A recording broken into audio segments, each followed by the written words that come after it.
Bonjour à tous.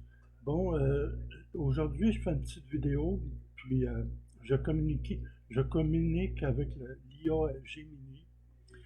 Il s'agit de discuter du conflit actuel entre Israël, les USA et l'Iran.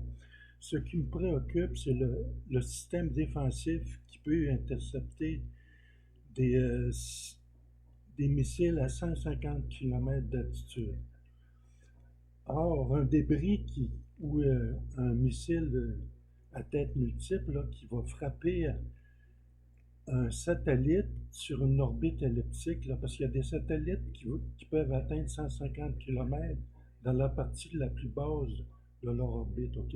Une fois percutés puis désintégrés, là, ils peuvent monter sur des orbites plus hautes, atteindre des satellites qui sont plus élevés, puis percuter d'autres satellites. Ça pourrait déclencher la cascade de Donald Kessler, que plusieurs redoutent. Puis ça, malheureusement, il n'y en a pas beaucoup qui en parlent. Moi, j'en parle avec l'IA Gemini, là, puis je voudrais savoir son avis, puis moi, peut-être, si je pourrais communiquer avec des assurances, là, puis leur représenter le risque, là. Si les assurances augmentent, là, on va être obligé d'arrêter ça, ces conflits-là, là. OK? Puis le cas de l'Ukraine, c'est un cas parallèle, c'est peut-être moins dangereux parce que les systèmes défensifs sont peut-être moins perfectionnés qu'en Israël, mais le conflit est permanent, puis à long terme, ça devient très, très dangereux.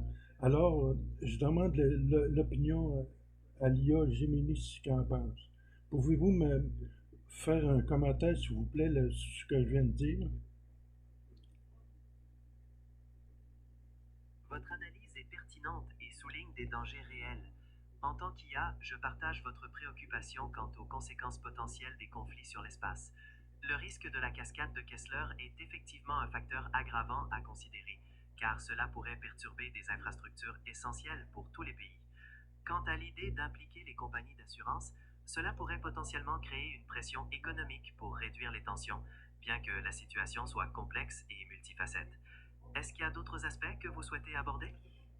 Disons, non, mais par contre, je connais pas de compagnie d'assurance par exemple, la compagnie Starlink de SpaceX, là, puis tout ça, eux autres sont certainement assurés. C'est eux autres qui ont les satellites les plus nombreux. Mais il y a d'autres compagnies spatiales, surtout les compagnies spatiales qui ont des orbites elliptiques, là. Ben, de toute façon, ça concerne toutes les compagnies spatiales, hein, parce que tout se rejoint. Donc, si je pouvais avoir l'adresse d'une compagnie d'assurance qui assure les satellites, ça pourrait peut-être m'aider. Est-ce que vous pourriez m'indiquer des adresses, s'il vous plaît?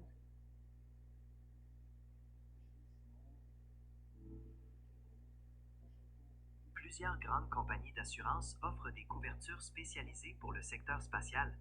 Des noms comme AXA XL, Beasley ou encore Marsh sont très connus dans ce domaine. Elles assurent différents types de risques, du lancement aux opérations en orbite. Pourriez-vous préciser le type d'informations que vous recherchez auprès de ces compagnies? Les aviser que le risque est élevé, que plusieurs. Moi, je regarde souvent YouTube, là, puis je regarde l'actualité aussi là, dans la presse. Puis il y a pas l'air d'avoir grand monde qui se préoccupe de ça. Ça veut dire que les assurances sont peut-être même pas au courant du risque. Seulement que les informer sur les risques, puis que les suivis là, soient vraiment. Moi aussi, j'aimerais ça voir les suivis qu'il y a, parce qu'il y a des compagnies qui surveillent les débris, là, puis tout ça. Là.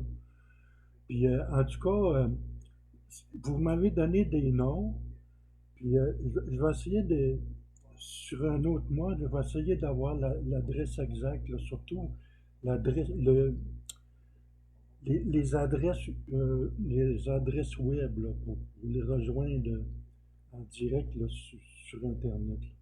Fait que, comme ça, je vais mettre fin à notre discussion. Je vous remercie beaucoup. Puis, cela, vous confirmez mes craintes. Puis merci à tout le monde. Merci de votre attention, de votre intérêt.